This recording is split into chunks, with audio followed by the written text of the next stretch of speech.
అందరికీ నమస్కారం. షాయంపేట మండల ప్రత్యేకాధికారిగా నేను ఈ ఈ నెల జూలైలో బాధ్యతలు చేపట్టడం జరిగింది. సో మా మండలంలోని 24 గ్రామాల ప్రజలందరికీ మరి వారికి అందుబాటులో ఉండేటట్టుగా మరి అభివృద్ధి పనులు కానీ ప్రభుత్వం ఏర్పాటు చేసుకున్నటువంటి అన్ని పథకాలు ఏవైనా ఉన్నా కూడా వాటన్నిటినీ కూడా మరి అందుబాటులోకి తెచ్చే విధంగా మరి తర్వాత ముఖ్యంగా ఈ రైతులకు కానీ తర్వాత వాతావరణంలో ఉన్నటువంటి మార్పులు చోటు చేసుకున్నప్పుడు జరిగేటటువంటి అభివృద్ధి పనులు కానీ అమ్మ ఆదర్శ పాఠశాల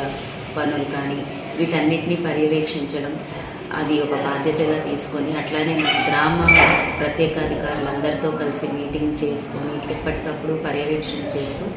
మరి ప్రభుత్వం ఉద్దేశించినటువంటి చేపట్టినటువంటి కార్యక్రమాలన్నీ కూడా మరి చూసుకుంటూ వాటికి పురోగతి తీసుకురావాలి అనే ఉద్దేశంతో మేము ఇక్కడ